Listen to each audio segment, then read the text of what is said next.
Support for this podcast comes from the patrons at patreon.com/FMLFPL.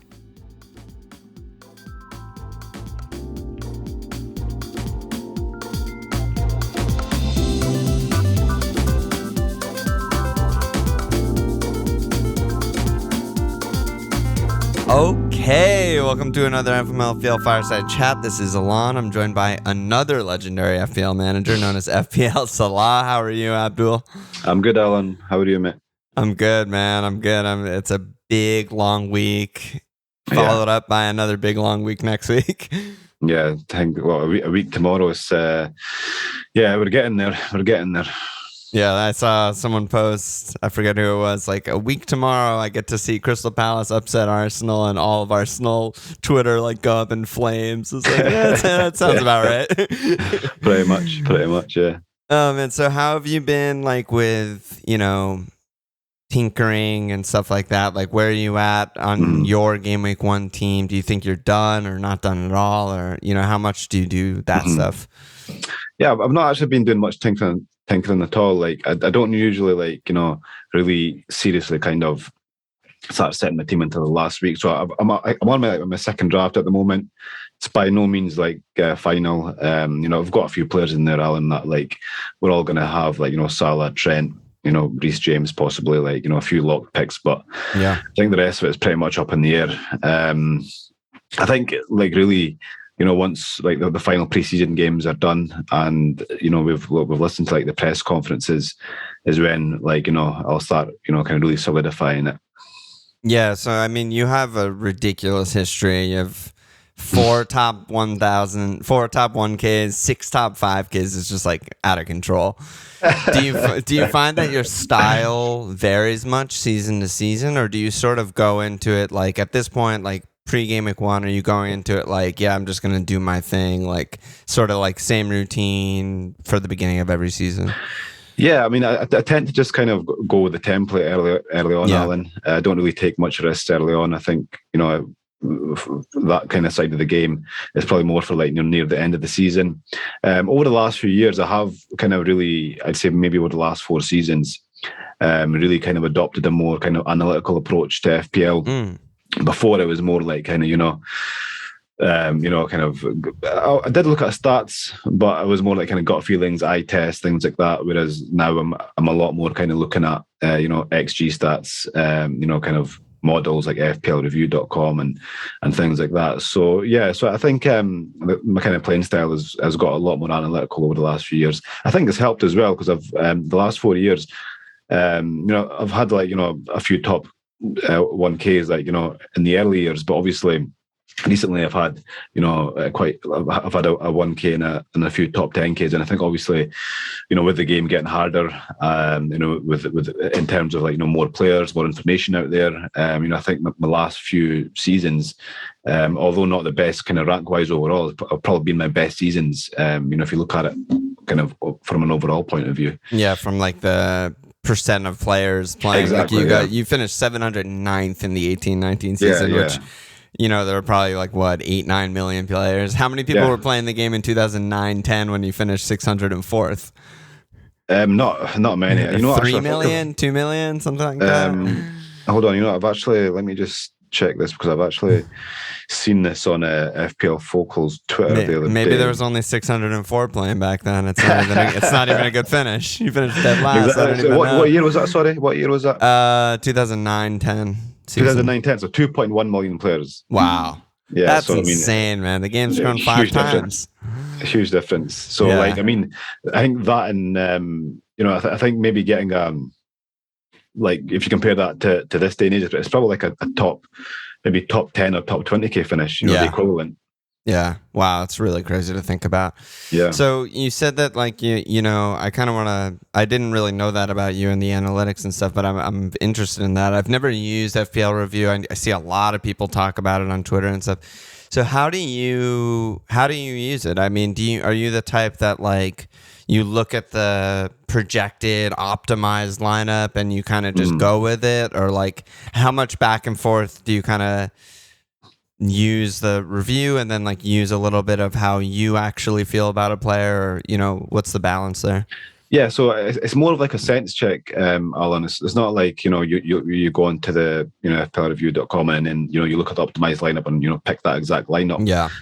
You got to look at your team structure, how you want to, the price points and things like that. So yeah, I think it's more of a sense check. So like, I'll be, picking my players. So game week 2 or 3, I'll have a transfer in mind, maybe a few transfers in mind, and you go into review.com and then you see from that, come to that, which is the best transfer. I think the main the kind of main advantage of looking at that for me is like looking at the expected minutes. I think that's really important when we're looking at kind of FPL players. So that really gives you a good idea of the expected minutes of players, and whether it's kind of worth bringing them in.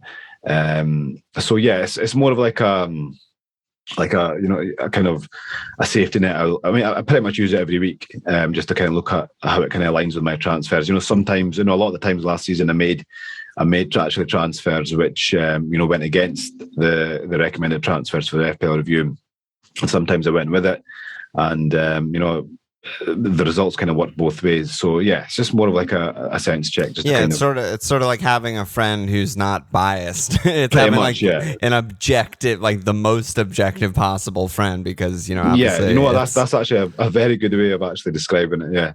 Yeah. So you can just you bounce an idea off of it. It's like, this is really dumb. Exactly. You should get this player, and you're just like, okay. Yeah, exactly. Totally non-biased. Exactly. Yeah. I'm definitely considering like taking a look at it, basically for that reason, not so much building my team from it. Talk to me about how to avoid a terrible start in FPL. Pernille told me about this, that you reposted from some like forum back in the day or something like that.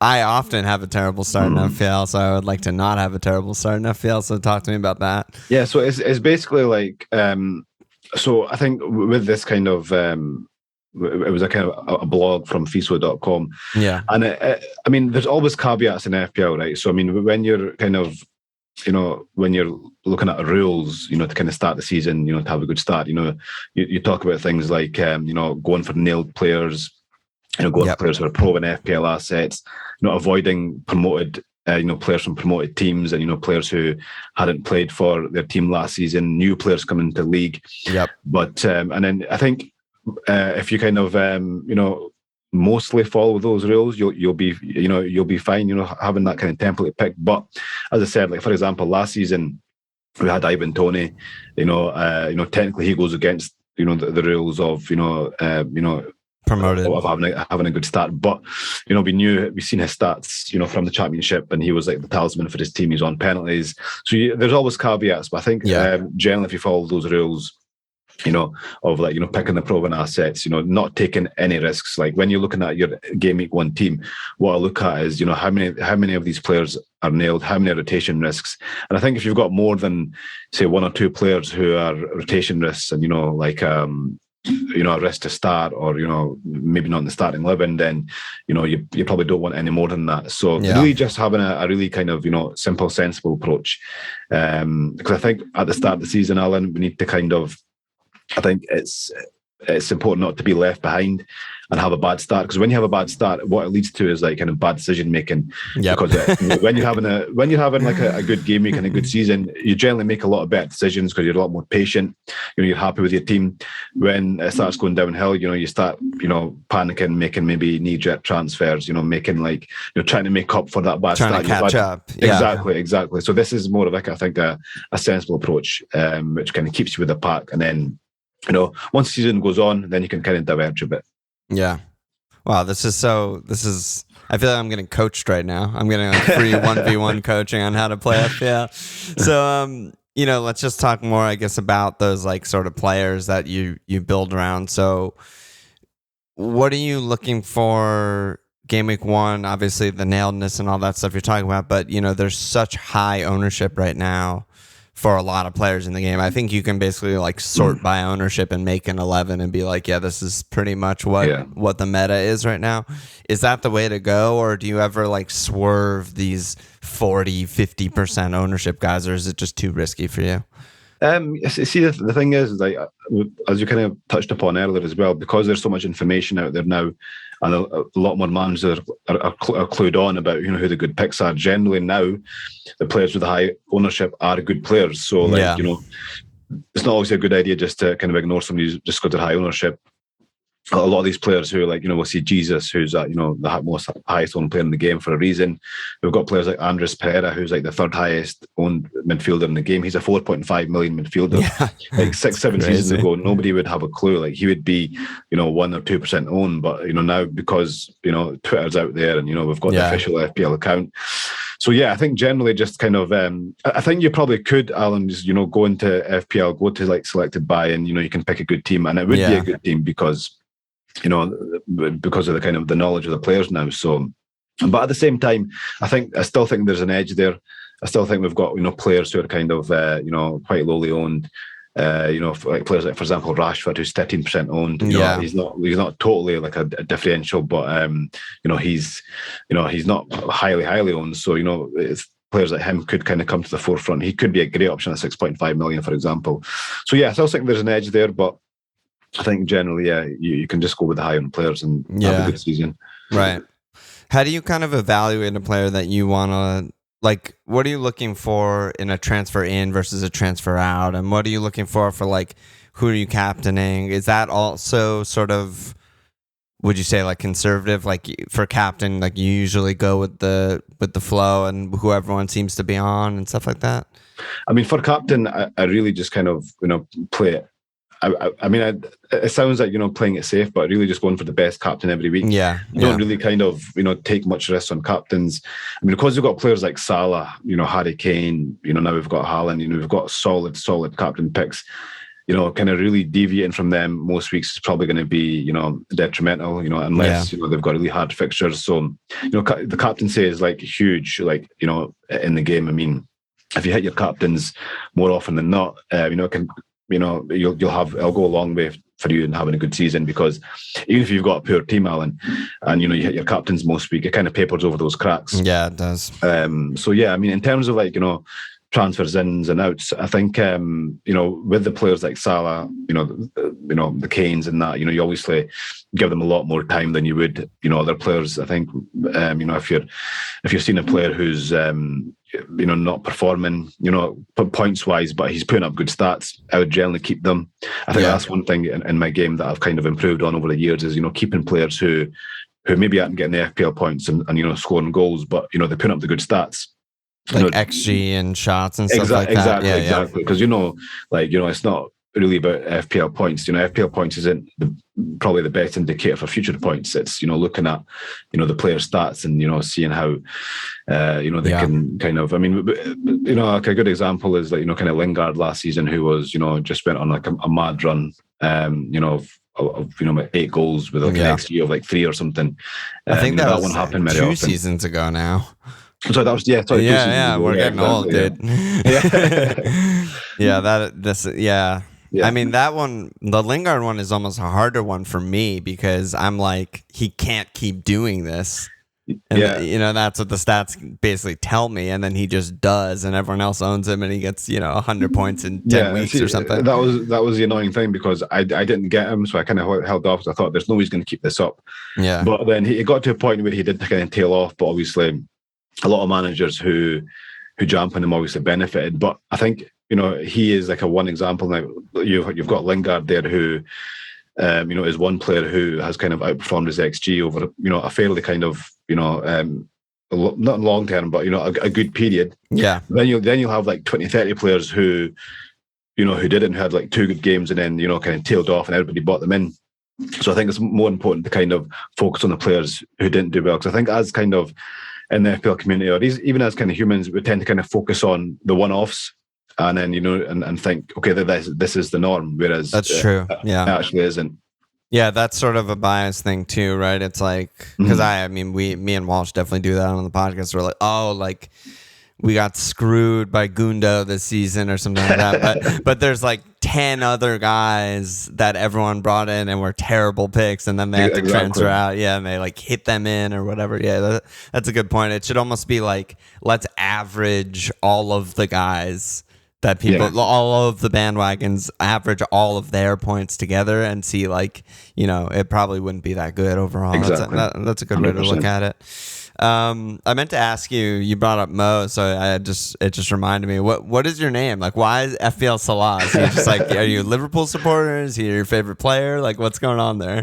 No, I'm actually not a Liverpool fan. You'd be surprised to hear that. I am a Manchester United fan. What? Yeah. I know. I get this all the time, and I get people like just kind of assuming I'm a Liverpool fan, and I don't blame them. But the Salah I've got in my display picture and that is him with the Egypt top on. So I just really like him as a player, Alan. I think when he kind of first came into the league, he was. What I really liked was that it's a kind of more of a personal thing of why I've got him as my kind of my FPL name and that. It's more like when he came into the league, he was performing well, and he was. Because he's a Muslim, that he shares the same faith as me. He was given like a really good account of himself as a person. He used to kind of bow down to God. He does the kind of the celebration where he bows down, and I feel he was bringing like a really positive light and shedding a positive light on my religion. Totally, and I feel that's important to me because obviously me being a Muslim, Islam has kind of had a bad rep over the last few years. Kind of since 9/11 and all that kind of thing. It was just like a personal thing to me, and I really liked how he was conducting himself and how he kind of came onto the scene, and everybody was loving him. And it's for me personally, I think it's good to have kind of a Muslim player up there. We don't have many kind of Muslim superstars. Yeah, a representation of sort of the community. Exactly. Yeah, I mean, I'm surprised you didn't switch over to Liverpool with Mo and Mane. I'm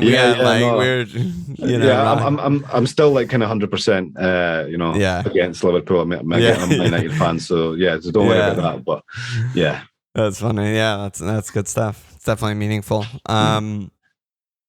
Should we maybe get into some players? I mean, we're kind of just, off the cuffing this, but I was curious. You mentioned Reece James, like when you were mentioning sort of the these are the best players in the game kind of thing. You were kind of like Reece James, and I just want to hear more because I was on above average FPL yesterday, and I was kind of saying on there like I know that I'm biased against Reece James, but simultaneously I don't know. That just means I don't know how good he is, or I don't know if I'm being really dumb by not owning him or something like that. Where are you on Reece James and sort of, Chelsea, not the best clean sheet fixtures, not looking the best in preseason, some changeover in the team. What are you thinking there? Yeah, I mean, to be honest, before in my first draft, I actually had a triple Chelsea defence. I had Mendy, Chilwell, and James. And kind of as the preseason's gone on, and as hearing Tuchel's quotes the other day about the players not kind of being in rhythm and thinking about going to other clubs and things like that. So it was a bit worrying. So now Reece James is my only Chelsea player. So I just think. You're right. They haven't got the best fixtures for clean sheets, but when Reece James is fit, he is one of the best FPL assets. Yep. If you look at his attacking stats, that's if he's obviously playing as a wing back. I think one thing we need to monitor going into the season as well is whether Chelsea set up with a 4 at the back or a 5 at the back with Reece James as a wing back, because I think last season he played quite a few games at right centre back and he wasn't nowhere near as attacking.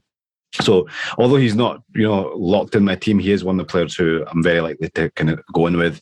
I just think his attacking stats are so good. I think it kind of, supersedes the fact that, they might not keep, that many clean sheets. I still think Chelsea will be okay though. I think, they signed Koulibaly. They've lost Christensen and Rudiger. I still think they'll make quite a few, maybe 1 or 2 more signings before the transfer window ends. The thing with Chelsea is, I've noticed over the years, is they always kind of get it done in the transfer market. They don't mess about. They get the players that they want.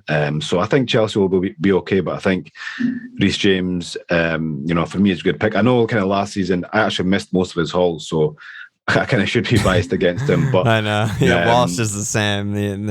But I mean, I totally I think I've got maybe 1 haul out of him, and the rest from 1 or 0 pointers. But I just think obviously you need to kind of take that bias out of your head and just think of him as an FPL asset. Yeah, I was kind of saying to Adam and Baker that, like, when I look at the first 4 as an example for Chelsea, I think they're pretty difficult in terms of clean sheets. But then also, I think 2 out of the 4 we're going to see Reece at center back, because I think that what Tuchel likes to do is put Reece there when there's like a really dangerous, speedy attacker on that side, sort of.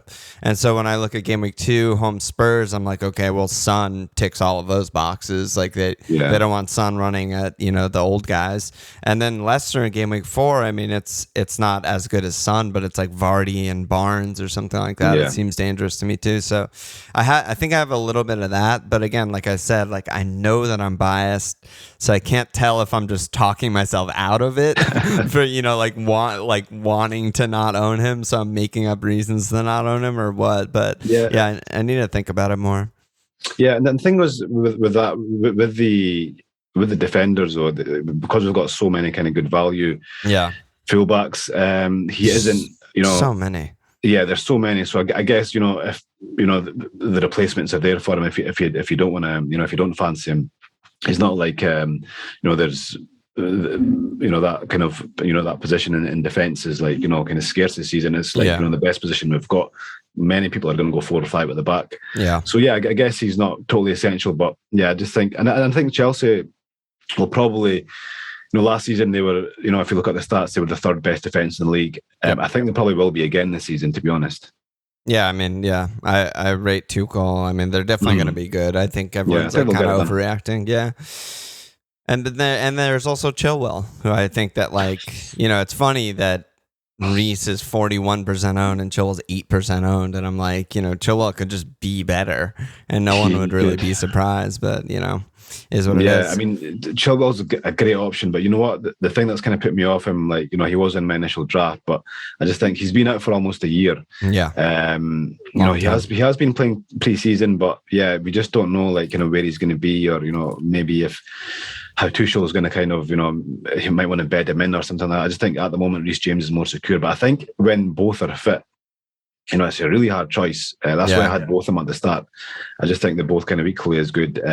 Chilwell does seem to play more attacking. If you've seen like the first few games. That's what I was going to say, is like the thing that Chilwell has that Reece doesn't have is like Chilwell's not playing center back. He basically just plays left wing. Exactly. Exactly. And honestly, at times last season, when he was obviously, before he got injured, it honestly seemed like he was playing like, as an attacking midfielder or up front. He was always in the box. He was always like there in set pieces. It just seemed like he was about, it seemed like he could get a goal every single game, basically. Yeah. Yeah, his touches in the box in that stretch were like striker numbers. Like he had a 7 in there, he had a 10 in there. He was scoring goals every week. So I'm definitely like a little bit not really sure why the market is so heavy on Reece and not on Chilwell, but I guess it is like sort of the injury thing. But like you said at the beginning, I mean, we'll see what happens final preseason game. Like Chilwell could just score a goal and play 60, and then everyone's like, oh my god, Chilwell, Yeah, and I think the kind of disparity in their percentage ownership is just really just kind of do with recency bias. I think because James was fit and Chilwell wasn't, people kind of just maybe forgot how good he was, and they'll probably just be looking at the FPL points and kind of picking from that. But he's a lot better than the kind of ownership percentage suggests at the moment. Yeah, where are you at on keeper right now? I think like I'm on Ederson. I think a lot of people are, just for sort of like the idea is like get all the points, then wild card to someone else. But are you there? Are you going 4-5, or what are you thinking there?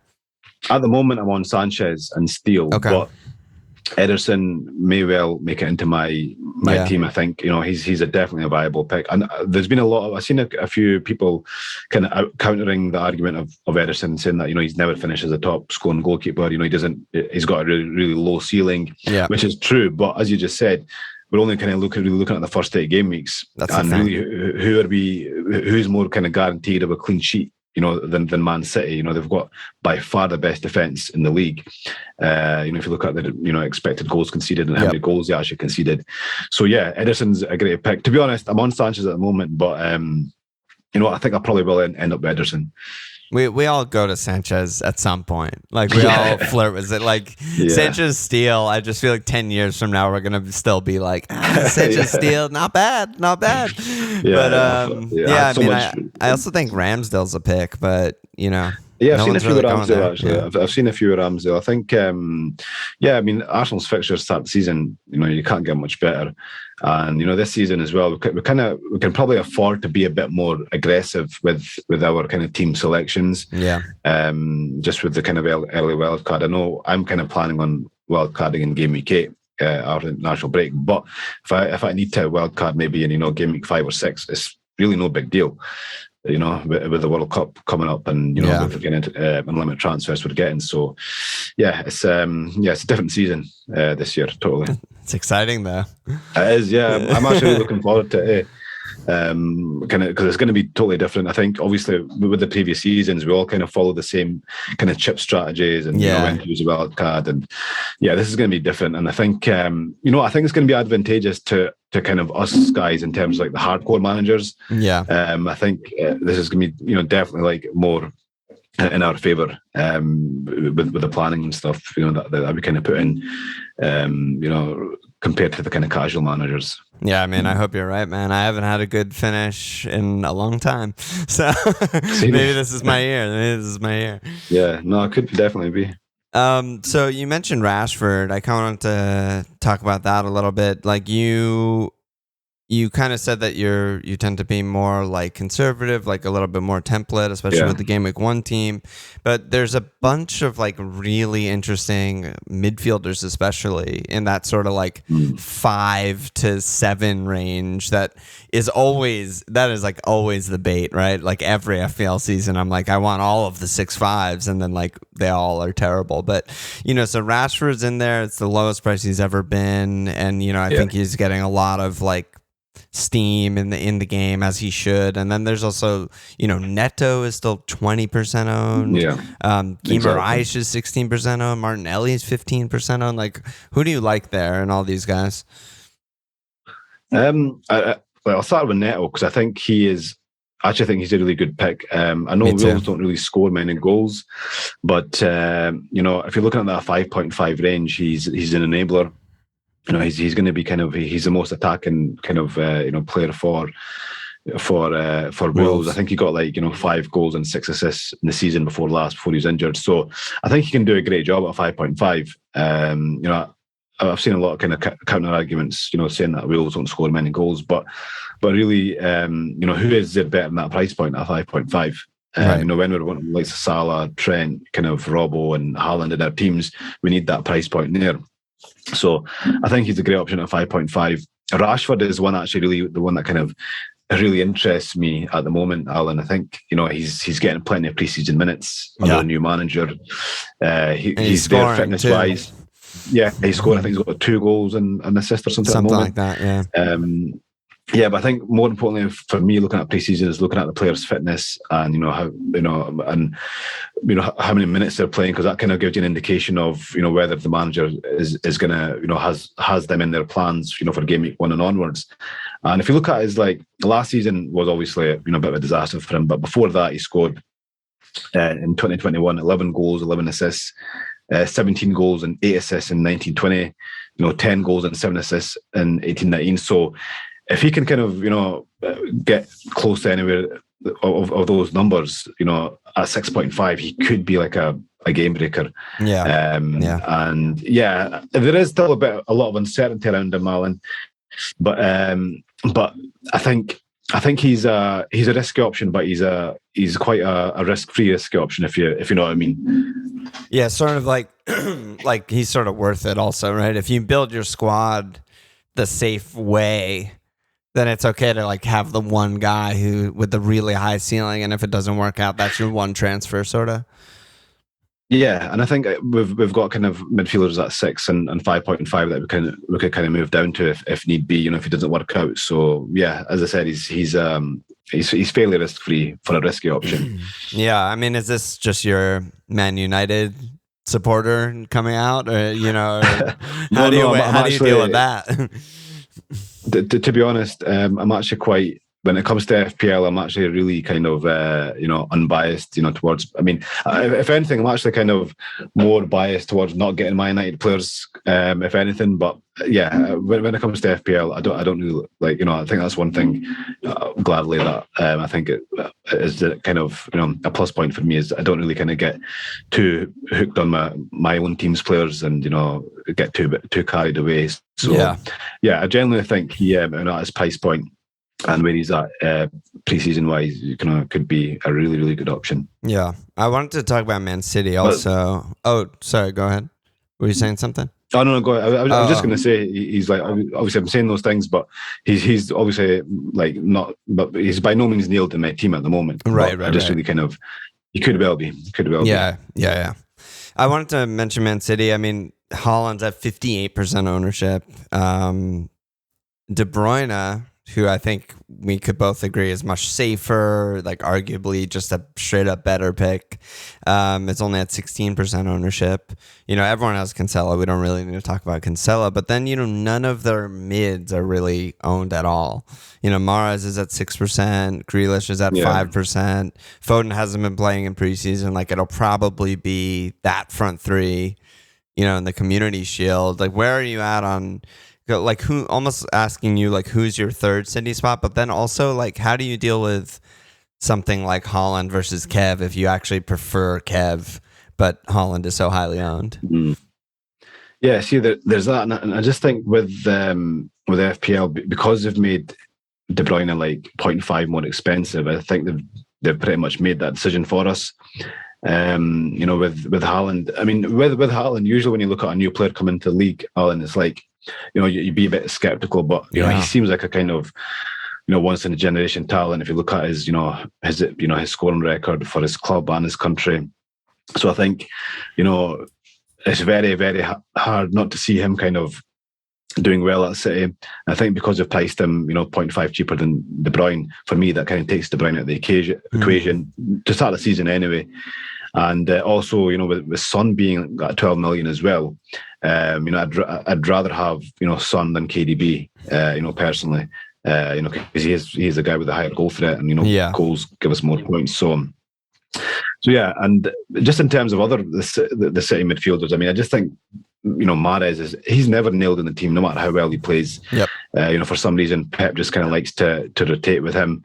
So, I'm not going to fall for that Mahrez trap. I know. Grealish, we were talking about kind of under the radar picks. I think Grealish is definitely an under the radar pick. Yeah. Low owned, and I think he could, again, just kind of similar to Rashford, he could have an amazing season. 7 million.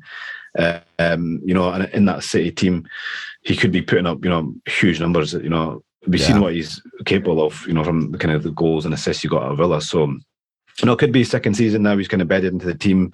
He could be a monster this season. Yeah, I mean, it's one of those preseason-y type of things, right? Just seeing him assist Haaland in a game, and I'm just like, oh man, like I could see that happening, 20 more times this season. Totally.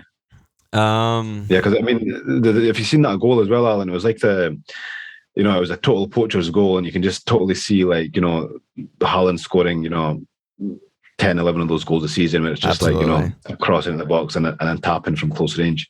Yep. And there was that, I don't know if you saw, there was like a video afterwards of them in the tunnel. Yeah, I've seen that. Yeah, and Jack's just like, early or whatever, and he's like, that's what I'm here for. And I was just like, geez, they're gonna be so lethal. Yeah. No, it's looking good. And then maybe also just touch on Liverpool. I think everyone broadly is on Mo and Trent, and I think they should be. But that third spot is up for debate. There's Diaz, there's Robbo, there's VVD, there's Allison. Yeah. Do you have like a gut feel on that yet? Well, at the moment, I've got Robbo as my third Liverpool, but Jota is injured, right? So for me, that kind of really kind of puts Diaz probably like a level pegging with Robbo now.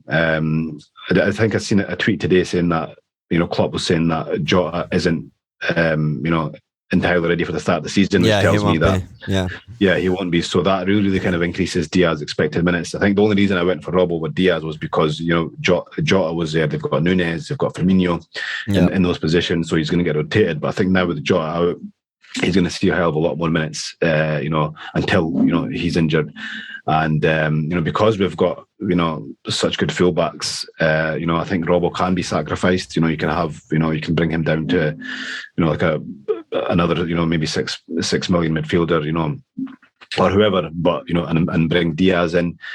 I think Diaz has got a lot of upside. So at the moment, I've got Robbo, but Diaz is kind of edging a lot closer and closer to my team by the day. Yeah, cool. And let's just talk about. And for me, sorry, I think go. Yeah, sorry. I just think when you're looking at a triple Liverpool, I think obviously Salah and Trent. I think the only other options really are Robbo and Diaz as the third Liverpool pick. I don't really see, much value in anybody else really. Interesting. Yeah, I mean, Walsh and I were kind of looking at VVD, and like he basically scores the same points as Robbo most seasons, and he's 0.5 cheaper. It's just one of those things where I think just it's more fun to have Robbo. Like it's more fun to have the fullback who's like in the final third getting assists than it is to just have VVD who's just like steady, starts every game, gets the occasional like corner goal or assist, but the points aren't that different when you really look at it. So I don't know, something to think about. Yeah, I know. I see what you're saying, because I think with Van Dijk, he gets the majority of minutes. Yeah, and I think it's probably a psychological thing as well. With the Robbo and Van Dijk pick. Yeah, I definitely think so. Let's just while we're kind of running through the top 6, let's just run through all those teams maybe, and then maybe we could wrap it up or something. But so Spurs, I mean, I feel like they're one of the toughest problems that we're sort of facing in game week 1, because everyone knows they're good. We don't really know how good, but we think they're really good. We saw the flashes of like, this could be the easily third best team in the league, or, they're at least in and around top 4. But, their players are really expensive. Most people are going for Mo Holland, which means they're probably not going for Son or Kane. How do you sort of like deal with this? Because I'm currently on Kane, not Holland, just for game week 1, and then I'm probably just gonna straight swap them like on Sunday right after Man City play, if I had to guess, because that if there's a price change, I'm screwed. But that home Southampton game, I'm just like, in my head, I'm like, yeah, well, Spurs could just score 5 that game, so I want a piece of that at least. But even going beyond just game week 1, like you mentioned, Son, like he's such a good pick. 3 through 6. They have Wolves, Nottingham Forest, West Ham, Fulham. I'm like, how do you not get Son? It is kind of tough, kind of going without him, because I actually really like him as as an actual person as well. Like he's just kind of lovable guy. But again, with Haaland, we're all gonna have Salah in our teams. I think the next kind of decision is, in terms of premiums, is Kane, Haaland, or Son. And again, I just think with Kane and Haaland being 0.5 cheaper, and most seasons, Kane kind of matches or beats Kane points wise. So I think it's definitely worth, and I think Haaland will, get a similar amount of points to Kane as well. So, if not more. So I just think 0.5 cheaper. Again, I just think to start the season, I don't think I'll be going with Son. I think the Son will come into the equation at some point in the season. We're all I think at some point we'll have him in our teams, but not to start the season. I just think, I think Spurs will do really well though. With Conte coming in, he's just the type of manager. He always it comes in every team he's gone into, like Chelsea and at Milan. He's came in and done really well. They won the league with Milan, a few seasons ago. So I can see, Spurs being, possibly even I would not be surprised at all if they finished third this season ahead of Chelsea. Obviously, Liverpool first and second. So So although I'm kind of optimistic in how well they'll do, I just think for me at the moment, attacker wise, it's either Kane or Haaland. I'm on Haaland at the moment, Alan, but that could well change to Kane. Depending on fitness and that. But the main thing for me is the 0.5 and saving. And what about Perisic? He's 31% owned right now. Yeah, Perisic is a tough one because very tough, he's a great option. He could be a great option, but at the moment, again, he suffered an injury last season. He's only played 30 minutes. at the moment. Yeah. Spurs have got a game against Roma on the 30th of July. So I think the minutes he gets in that game will kind of really, decipher whether he'll be fit for game week 1 or not. But he's got Sessegnon there at left back. And from what I've read, Alan, there seems to be a lot of split opinion with him, saying, some think that he'll be like, the first choice left back at Spurs, and Sessegnon will play like, very few games. He will get rotated, but mostly like 90% of the games Perisic will play. And some think that he'll get rotated quite heavily. So I think with that uncertainty, I wouldn't be starting the season with him, but he could. But again, if the first 2 or 3 games of the season, we see that Conte actually, really, is going to be using him as his kind of number one left back. And he's going to be playing the majority of the games. And 5.5 million, I know, great value, because he could just be the best defender in the game. Like that is very well within his grasp. Yeah, it's a really tough one. I have a hard time too. I also love the player. Yeah. Like Walsh and I have always owned him in like fantasy Euros and World Cup and stuff, and he's always been so good. He's always so good. We've got a soft spot for him. And the thing is, he got 8 goals. He got 8 goals and 7 assists last season, right? So he's a winger by trade. So he's only been playing in the fullback, the left back role, like in the last few seasons. So he's going to have a lot of goal threat, like going forward. Yeah, and there's the one other thing that I haven't really seen many people talk about with him is that he's like maybe the most 2-footed player in the world. Like he can play either side. It's not just a left back. Like he can play left wing, right wing back, right wing back equally. He can cut in from both sides. He can score goals with both feet. So, that is something that maybe like you're talking about like expected minutes on review and stuff like that's maybe like the little bit of special sauce that you need to just be like, oh, his minutes could be up more towards, that 60 mark or something like that. So that's in the back of my mind too. But yeah, I think he's one of those guys that this like last preseason game is like so important for, right? It's like, I need him to start and be fit with the, first 11 and then we'll go from there before he's in my team. Yeah, but, sure.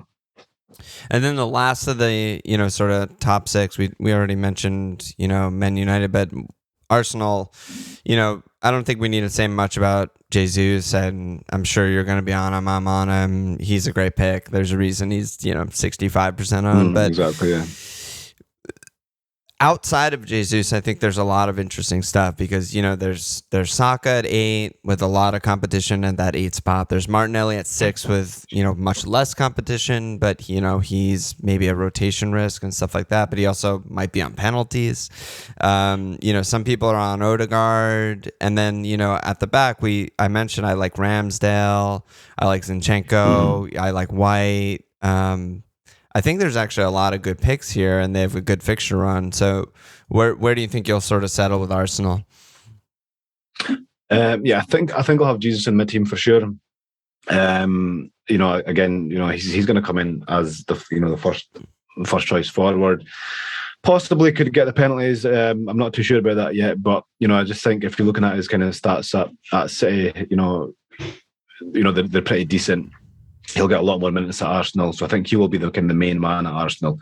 Martinelli is the one that I'm kind of really is the interesting one because he's coming at 6 million, which could be a crazy price. And apparently, according to a lot of like Arsenal fans, and if you look at the forums, he is the first choice penalty taker. I know. I know. So if he's like the first choice penalty taker, obviously that's not 100% confirmed yet, but if he is, at 6 million, should play most games. Even if he gets rotated, say he plays like 5 out of every 6, I still think he'll probably be worth it. For 6 million, and his attacking stats are great when he's on the pitch. He'll get.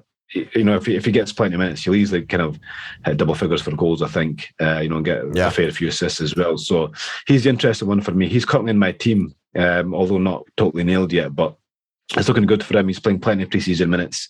Yep. He's getting attacking returns as well, but he seems to be like the first choice. He's got obviously Emile Smith Rowe there as competition, but I think he's injured at the moment. But obviously, even when he's back injured, I think he's definitely first choice. But he will for sure, get rotated, in some Yeah. games, and we'll see reduced minutes due to Smith Rowe there. But still, think at 6 million, he's a great pick. Yeah, he's in my team too, so I'm happy to hear that. Yeah. And then, like, defenders wise, again, yeah, you're right. Arsenal have got you've got Zinchenko there who could possibly be playing in midfield.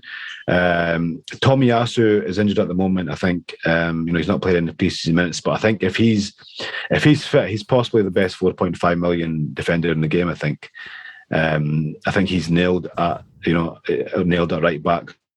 I think White and Saliba might rotate. The kind of murmurs are that Saliba is a top player. I've not really seen much of myself, but from what I'm hearing on social media and that, he's a great player and is better than White. So I don't think White is as nailed as he was last season. So yeah, Tomiyasu looks good as well. Interesting. Yeah.